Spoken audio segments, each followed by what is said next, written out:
Hello மக்களே, எல்லாருக்கும் வணக்கம். இன்றைக்கி நம்ம குட்டி ஸ்டோரியில் என்ன கதை பார்க்க போகிறோம் அப்படின்னு சொல்லி பார்த்தீங்கன்னா, ஒரு குரு சிஷ்யன் கதை தான் வந்து பார்க்க போகிறோம். ஒரு சிஷ்யன் வந்து குருக்கிட்ட வந்து, குருவே எனக்கு வந்து சந்தோஷமே இல்லை குருவே அப்படின்னு சொல்லி ரொம்ப வருத்தப்பட்டு வந்து சொன்னாராம். அதுக்கு குரு என்ன சொன்னாருன்னு பார்த்தீங்கன்னா, பக்கத்தில் ஒரு தோட்டம் இருக்குது. அந்த தோட்டத்தில் நிறைய பட்டாம்பூச்சிகள் இருக்கும். அதில் ஒரு பட்டாம்பூச்சி ஒன்றை எனக்கு பிடிச்சி கொண்டுட்டு வா அப்படின்னு வந்து சொல்கிறாராம். அதுக்கு அந்த சிஷ்யன் வந்து அந்த தோட்டத்துக்கு போய் ஒரு பட்டாம்பூச்சியை தேடி தேடி அலைஞ்சி நிறைய பட்டாம்பூச்சிகள் இருக்குது. ஆனால் அவரால் அது பிடிக்க முடியாமல் டயர்டாகி குருக்கிட்ட வந்து சொல்கிறாராம், குருவே என்னால் வந்து அந்த பட்டாம்பூச்சியை ஒன்று கூட பிடிக்க முடியல குருவே அப்படின்னு வந்து சொல்கிறாராம்.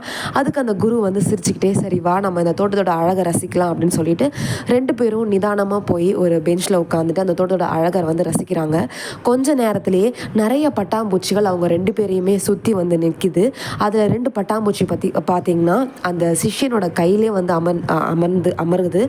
அதை வந்து உடனே வந்து சிஷ்யன் சொல்கிறாரு, குருவே என்னோட கையில் பார்த்தீங்களா 2 பட்டாம்பூச்சி வந்து உட்காந்துருக்கு அப்படின்னு சொல்லி சொல்கிறாரு. அதை பார்த்த உடனே குரு சொல்கிறாராம், சிரிச்சுட்டே சொல்கிறாராம், இதுதான் வாழ்க்கை. நம்ம வந்து நிறைய இடத்துல வந்து சந்தோஷத்தை தேடி அலைஞ்சிட்ருக்கோம். ஆனால் நம்ம நிதானமாக நம்மளுடைய வாழ்க்கையை ரசித்தாலே நம்மளுடைய வாழ்க்கை வந்து தினம் தினம் சந்தோஷமாக இருக்கும் அப்படின்னு வந்து சொன்னாராம்.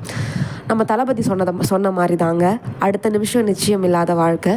நம்ம வந்து சந்தோஷத்தை எங்கெங்கேயோ தேடி தேடி அலைஞ்சிட்ருக்கோம். ஆனால் நம்ம வாழ்க்கையில் நம்மளுக்கு இந்த கிடைச்ச இந்த மொமெண்ட்டை நம்ம வந்து அனுபவிக்க ரசிக்க மறந்துடுறோம். 10 வருஷம் கழிச்சு நம்ம என்ன ஆக போகிறோம், 10 வருஷம் கழிச்சு நம்ம என்ன பண்ண போகிறோம், எப்படி சாதிக்கலாம் அப்படிங்கிறது எல்லாமே நம்ம யோசித்து வச்சுருக்கிறது கரெக்டாக இருந்தாலும் இந்த மொமெண்ட் இன்றைக்கி நம்ம பல பேர் வந்து ரசிக்கிறதுக்கும் அனுபவிக்கவும் மறந்துடுறோம். ஸோ இன்னையிலேருந்து உங்களுக்கு கிடைக்கிற சின்ன சின்ன மொமெண்ட்டையும் வந்து செரிஷ் பண்ணுங்கள். ரொம்ப சந்தோஷமாக அதை வந்து அக்செப்ட் பண்ணுங்கள். எந்த மாதிரியான சுச்சுவேஷனாக இருந்தாலும் அதை ஃபேஸ் பண்ணுங்கள்.